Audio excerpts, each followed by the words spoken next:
1854 y muere en 1900, esto es fácil porque es 1900 punto, y muere tan solo a 46 años el hombre. Es irlandés de una familia muy enrollada, muy intelectual, su padre un gran médico de la capital de Dublín y su madre una artista poeta, se ve que a nivel genético tenía buenos genes. Nace segundo de una familia de tres hijos, 2 hijos y una hija.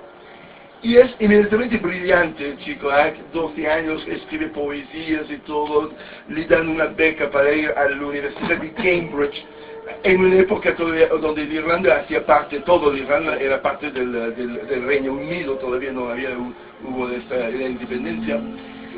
Y después, y sigue y con otras becas, increíblemente, hasta a 23 o 24 años, una gira de los Estados Unidos y Canadá, por entonces, como representante de la nueva poesía inglesa y también representante de los dandies, porque una de las cosas quizás más importantes de este joven Oscar Wilde es su actitud, es su manera de estar, es un hombre de espectáculo, hay que decirlo, está vestido de las maneras más provocadoras, es un hombre extraordinariamente fértil también en palabras y cosas que dice, son aforismos increíbles que funcionan incluso en muchos idiomas, pero es un hombre que sabe estar en sociedad y hacer que la gente hable de él, es un gran comunicador y un experto en public relations, se puede decir, antes que existe esta palabra. Pero entonces ya a sus 23, 24 años ha publicado libros de poesía, dirige una revista presente en muchos actos, casi 6 meses en los Estados Unidos, haciendo conferencias como joven poeta inglés. Y en el mismo tiempo revolucionando este mundo victoriano muy conservador, más conservador imposible porque la palabra conservador describe el propio mundo victoriano, lleno de hipocresía, un imperio británico con sus triunfos, pero pues detrás una doble moral y muchos ladrones y muchas perversiones, pero nada a nivel público, todo con convenciones. Para decir las convenciones, leyendo un artículo, hasta los pianos, un piano, tenía a tener un tejido, como una calce, no sé cómo se dice en español, calcetín, porque la pierna desnuda del piano podía suscitar emociones sexuales. Un piano con la historia y la gente entonces, esto es el mundo donde nace, donde vive este hombre. Y este hombre, al contrario, mandando la mierda de todo esto, provocando con textos ambiguos, homosexuales, sí, pero no solo, y todo, y consigue triunfar con esta actitud. Escribe obras de teatro también muy conocido. Estoy intentando buscar una obra que era la importancia de llamarse Ernesto, que ha sido también un ejemplo de teatro burgués, pero también muy fino, muy trabajado y antisistema, en el sentido que denuncia las hipocresías de esta sociedad, pero tenía mucho éxito. Entonces estamos hablando de una persona joven que hace lo que quiere, que sabe cómo ganar dinero también, porque empieza a vender hasta esta obra el retrato de Dorian Gray. Viene publicado en un periódico como una serie y esto también tiene un enorme éxito. La gente compra el periódico como locos para saber lo que es el capítulo siguiente, y después el libro viene editado y vendido. Entonces es un autor de más éxito, de gran éxito. ¿Y qué pasa?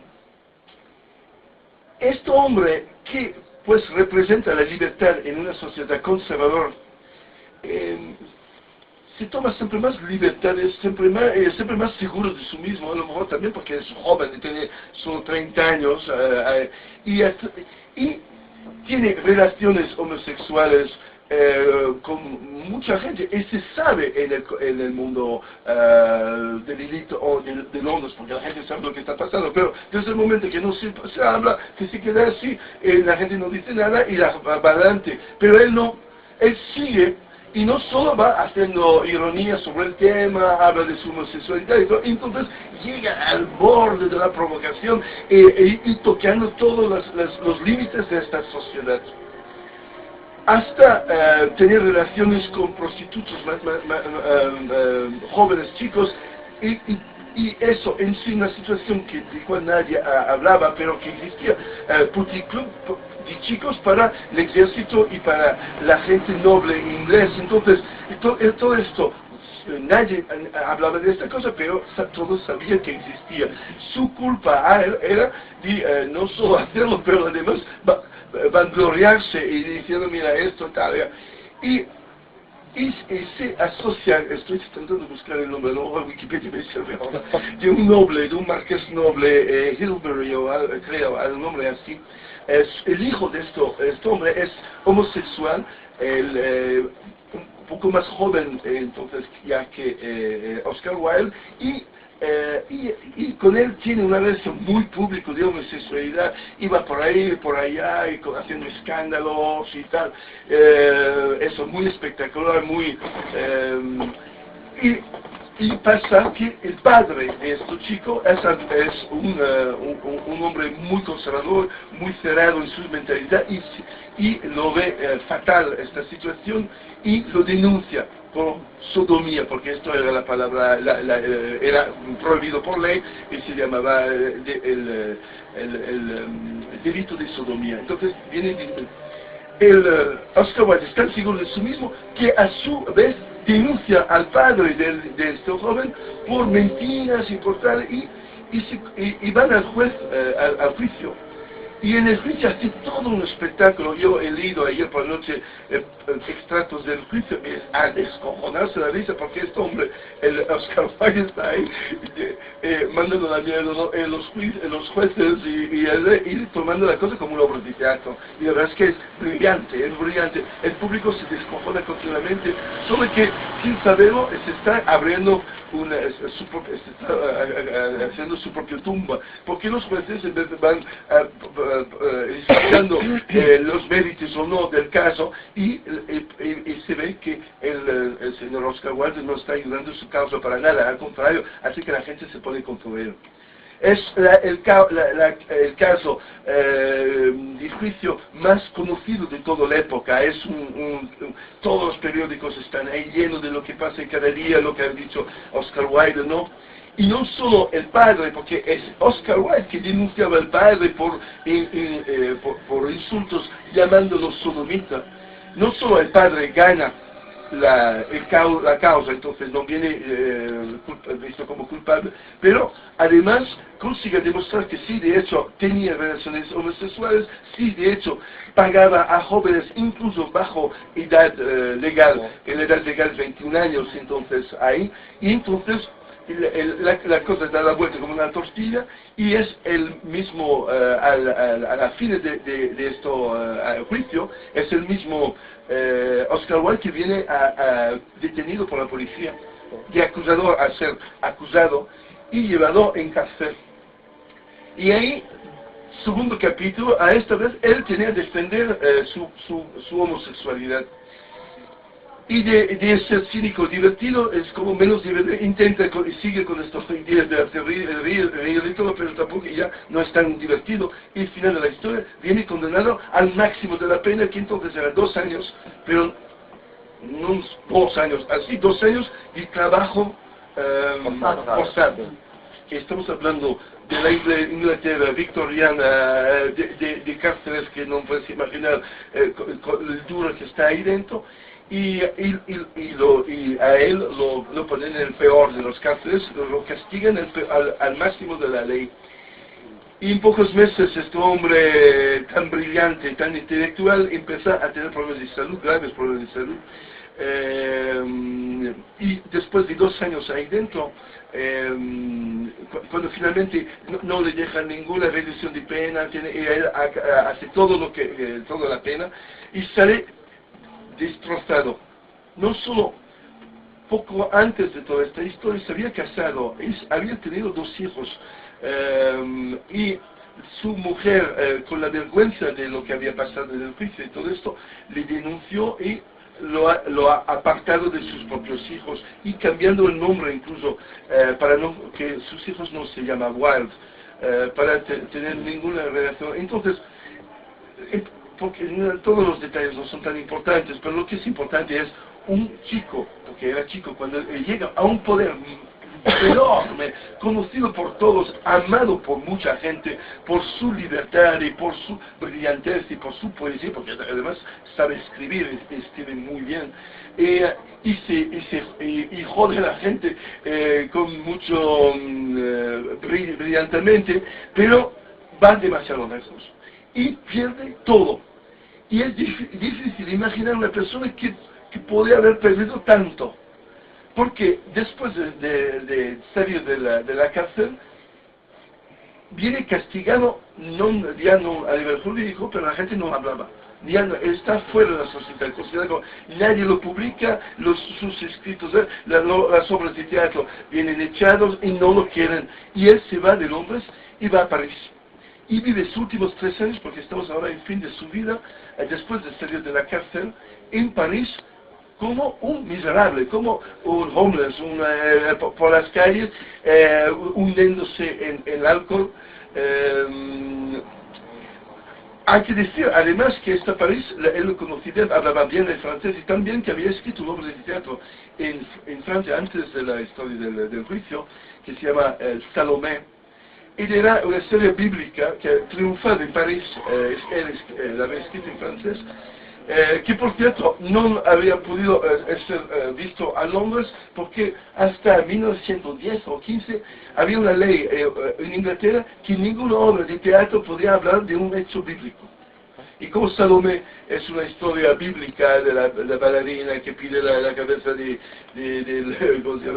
Juan Bautista, entonces todo esto describe otra vez el mundo conservador en el cual este hombre había vivido, y su valentía e incluso temeridad absoluta de haberse comportado de esta manera.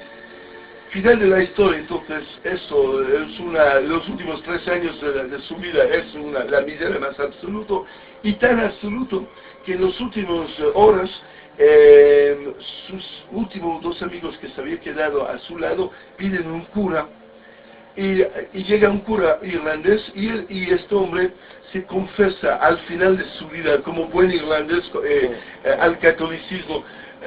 Para nosotros católicos es una decaída, pero bueno, y hasta el cura lo acepta, pero con reticencias por la vida que este hombre había vivido. Pero, ¿por qué está aquí? ¿Por qué pienso en él? Es que por su brillantez y por su fuerza y por su éxito, porque era un hombre de éxito, había, en vez de esconder su homosexualidad, lo había puesto encima y reivindicándolo.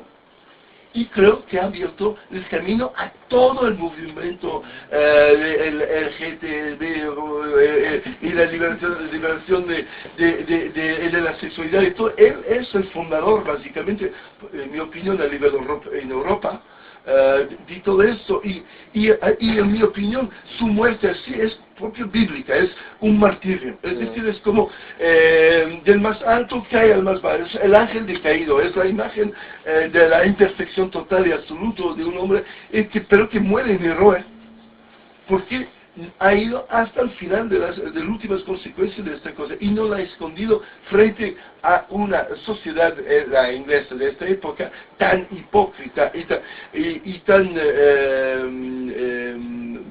fascista en este sentido, porque si tú salías de la línea, ¡boom! Y a él el castigo le ha venido durísimo, el castigo. Entonces, por esta función de martirio por la causa y por el hecho que en estos días seguramente alucinaría el Oscar Wilde de ver en los Estados Unidos autorizar el matrimonio gay y todo esto. Y entonces, por su victoria póstume a 100 años o pico de distancia de su muerte, vamos a hacer lo que yo llamo el grito católico, que es 3 veces cuac, cuac, cuac. Es un grito fuerte. El cuac cuac es para hacer sentir gilipollas a la gente. Es una cosa esencial, porque si tú no tienes miedo de hacer una cosa tonta en público, significa que estás ya en la buena dirección para entender lo que estamos intentando de hacer en este lugar. Por cierto, yo quiero fomentar el espíritu crítico, entonces lo que he dicho hay que verificar. Yo creo que esta vez no me he equivocado en las fechas y más o menos la línea de su historia casi lo he mantenido, y creo que pero puedes verificarlo después. Y como he dicho, y lo digo siempre, para mí el honor y lo que yo quiero conseguir es que la gente salga aquí con un espíritu crítico más fuerte que al principio. Por ejemplo, que salen diciendo vaya mierda de misa que habíamos visto. Que significa que he conseguido transmitir este espíritu crítico. Entonces, estamos listos, es cuac, cuac, cuac, y con el culo un poco distinto, ¿sabes? Como los patos. ¡Cuac, cuac, cuac, cuac! Hacemos un salto sin transición a la Grecia. La verdad es que sí que hay la transición, porque la Grecia cuna también de una abertura sobre la sexualidad. El mismo, por cierto, ahora me lo recuerdo, el mismo Oscar Wilde en su juicio hablaba continuamente de Sócrates, de Platón y de sus relaciones homosexuales y pederastas, además autorizado en el mundo griego, y poniendo el dedo en la herida, porque la sociedad inglesa era una sociedad basada sobre la antigüedad, el mundo griego y latino, todos los jueces todos habían estudiado esto y sabían pertinentemente toda la gente de alta sociedad que la gloria imperial de Inglaterra basado sobre la gloria de la antigüedad romana y griega también llevaba a reconocer el hecho que en la antigüedad la homosexualidad era totalmente aceptado y para nada visto como un pecado. Entonces él ha dado materiales en su juicio sobre este tema. Pero bueno, pero hoy no es el tema. Hoy es que, como he dicho antes, en estos minutos están decidiendo el Eurogrupo si van a autorizar los bancos europeos o la Banca Central Europea de mantener la liquididad en los bancos privados griegos, es decir, el Banco MAF y todo. Y vamos a ver a lo mejor cuando se acabe esta misa ya están acabados los bancos MAF o no. Como se sabe también, el Tsipras y su partido Syriza ha decidido poner todo esto frente al juicio con un referéndum del pueblo griego, que esto también es un poco a su honor, en mi opinión, porque es cierto, es salir del euro, porque es de esto que se habla, y puede también significar salir de Europa, porque como Europa es solo una cosa económica, que no hay una dimensión cultural, si lo echan del euro, básicamente lo echan de Europa. Y creo que ya en esto idea que la cosa es importante saber si quedan o no, yo creo que hay ya una respuesta de otras preguntas aquí. Han puesto solo esto en un plan de dinero.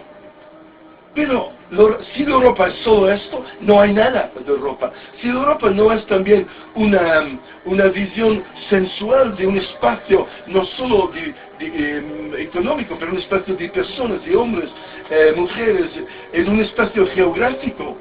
Si la Grecia viene echado de Europa, la Europa pierde sus fronteras con el Medio Oriente. La Creta, por ejemplo.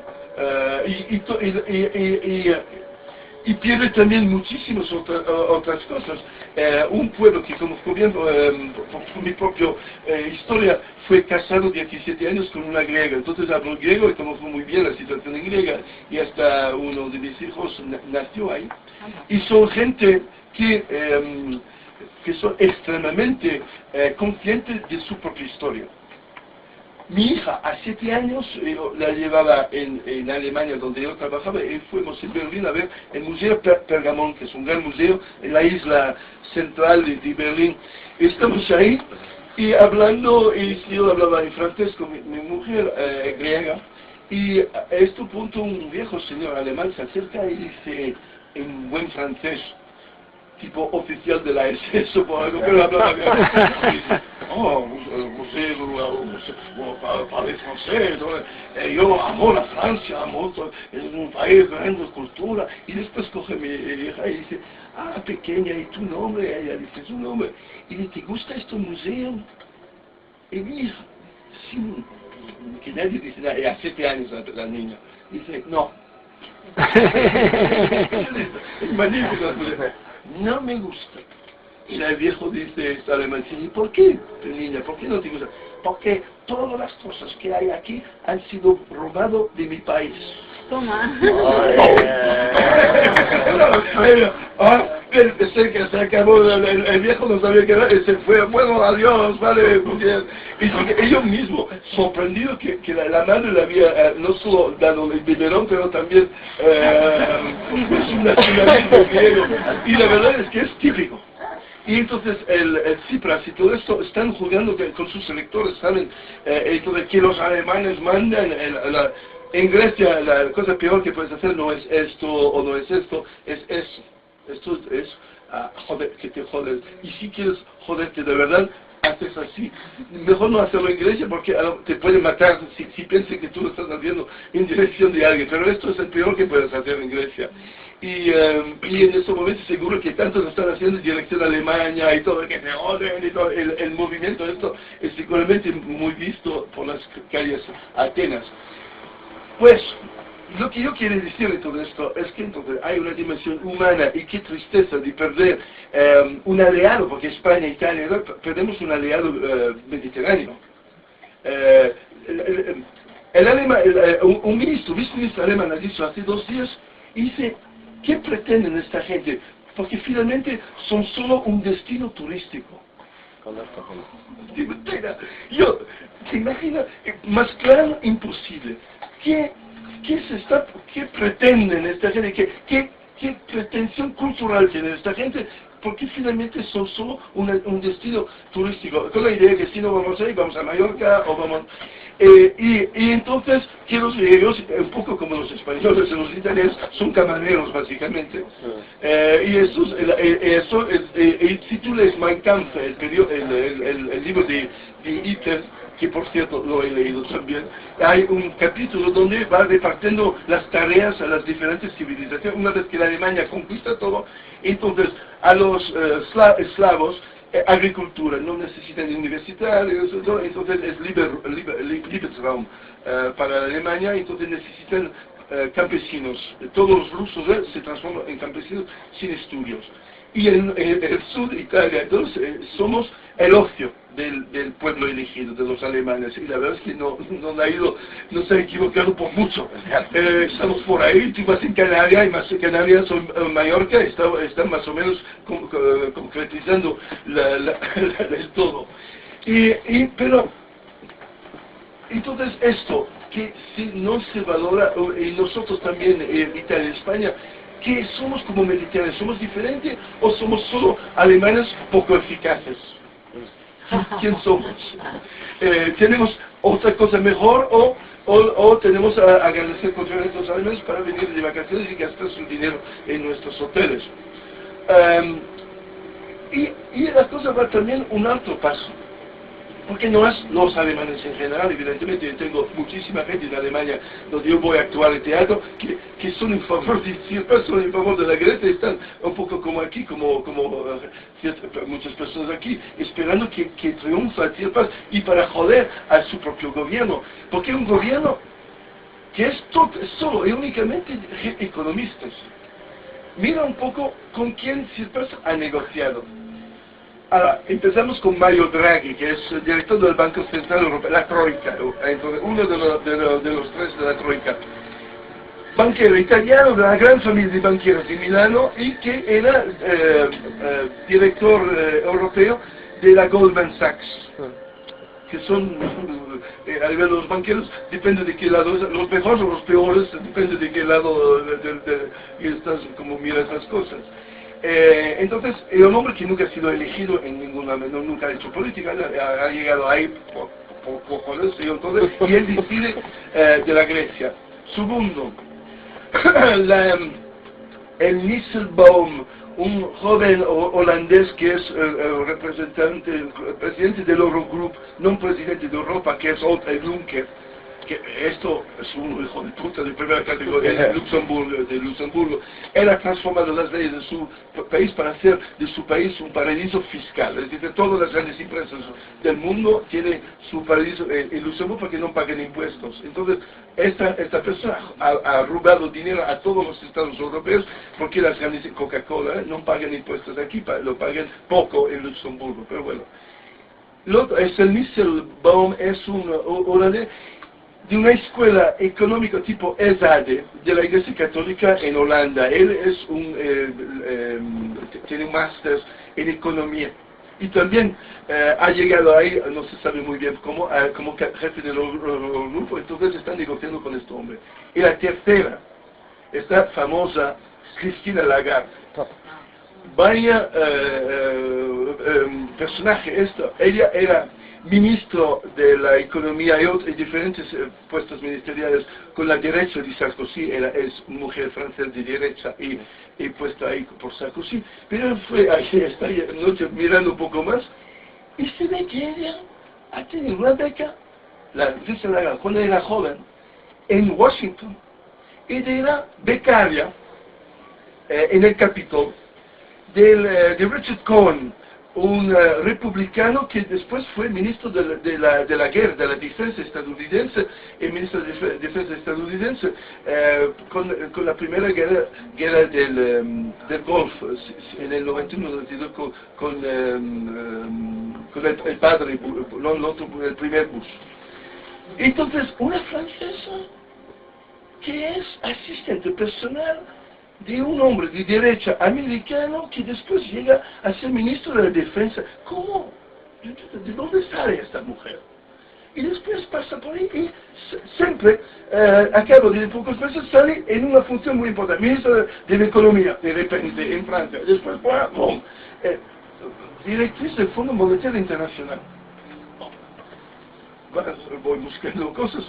Ella es imputada en este momento, desde agosto de 2014, por 840 millones de euros que su banca, una banca francesa pública, la Banque Crédit Lyonnais, había dado a un cierto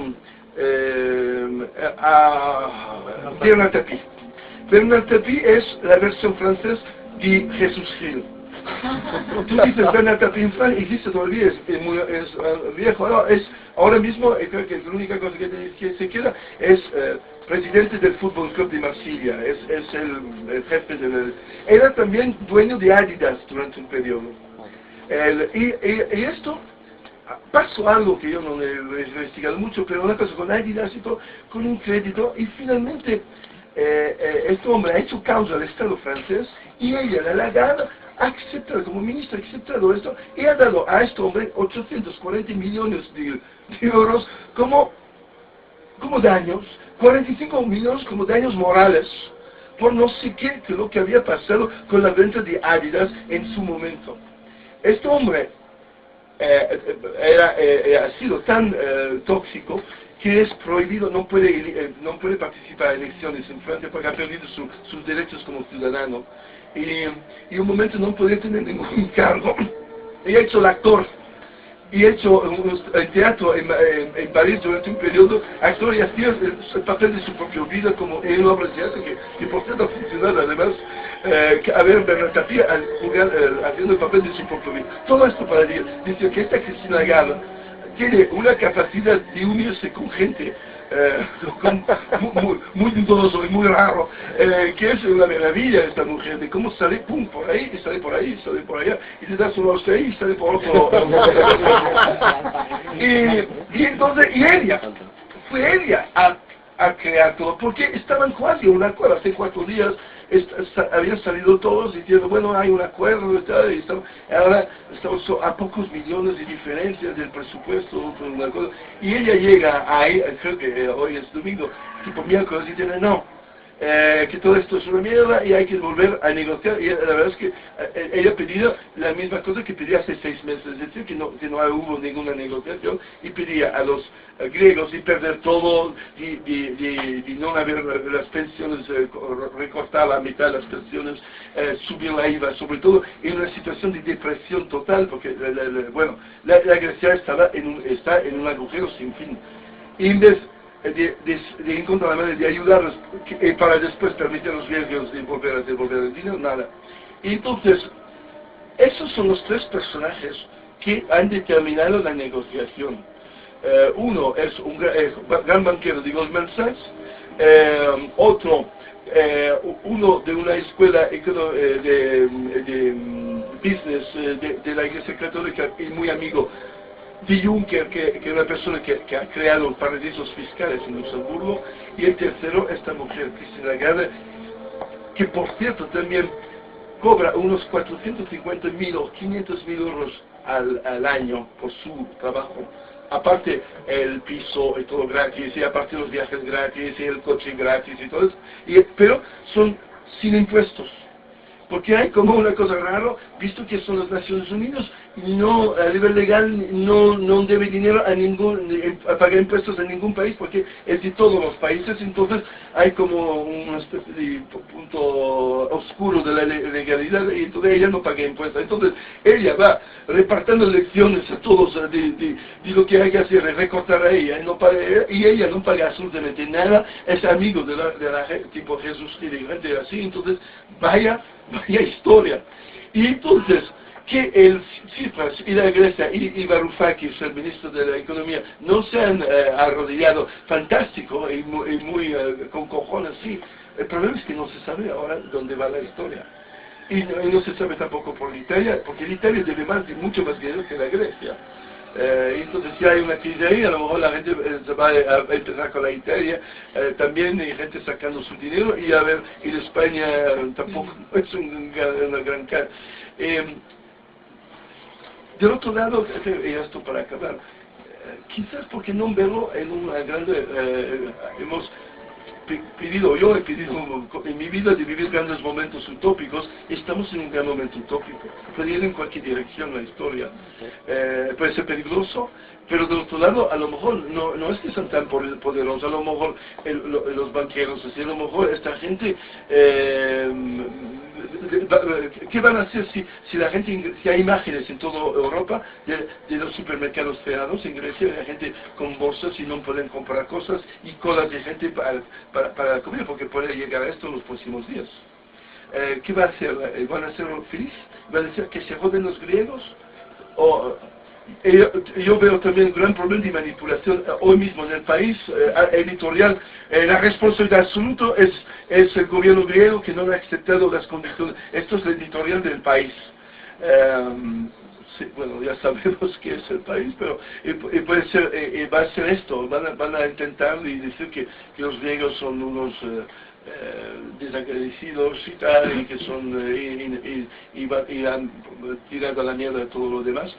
O se puede ver que han sido valientes y intentan defender valores democráticos, e intentan defender una otra visión de la sociedad, y no solo la visión de los banqueros. Y por fin, los 240.000 millones de euros que la Grecia debe, y debe principalmente a bancos privados alemanes y franceses, no es el pueblo que ha hecho estos préstamos. Estos préstamos han sido hechos de bancos privados al Estado griego. El Estado griego ha sido gobernado por 15 años por la derecha. No es la izquierda que ha hecho las deudas, es la derecha que ha creado esta situación. Y el pueblo griego dice, ¿por qué nosotros tenemos que pagar por algo que no hemos hecho? Y se puede también decir otra cosa, por los paladinos del libre mercado. Si hay libre mercado, hay responsabilidad también. Entonces, los bancos privados tenían que haber tomado a lo mejor un poco más de precauciones a la hora de prestar dinero. visto, ya, cuando tú pides una hipoteca vas a ver cuánto te piden después pero ahí han alegramente dado millones y miles y miles de millones a la Grecia y a grandes empresas griegas sin pedir nada en cambio, con la esperanza que la Comunidad Europea salvaba la situación siempre. Es decir, ellos pretendieron mucho dinero de porcentajes de intereses, pero de otro lado, porque era peligroso, pero de otro lado, ellos pensaron que no era peligroso porque Bruselas era atrás y que si los griegos no quieren pagar, Bruselas caía sobre los griegos y le obligaba a pagar. Y es lo que se está haciendo ahora mismo. No van a pagar, los bancos van a perder dinero, lo van a intentar sacar de los otros países, el dinero privado que después ahora por magia llega a ser público. Pero bueno, por todas estas razones, yo la única cosa que quiero decir es ser consciente todos en este momento que es una grande partida que se está jugando ahora, mucho más que el Barça-Madrid, nos toca mucho más, y es a la fin un concepto de la Mediterránea, un concepto de la cultura. ¿Existe todavía una diferencia cultural entre el mundo nórdico y el mundo mediterráneo, o somos solo nosotros vendidos al modelo nórdico y somos camareros de los hoteles de la gente del norte? Esta es la pregunta, y la pregunta que ahora, si el Papa ha hecho, textualmente lo ha dicho el Parlamento ayer por la noche, que ahora es una lucha, y vamos a ver qué cosas salen de esta lucha, pero nos toca a nosotros y toca también a los católicos. Entonces, con esto, muchísimas gracias.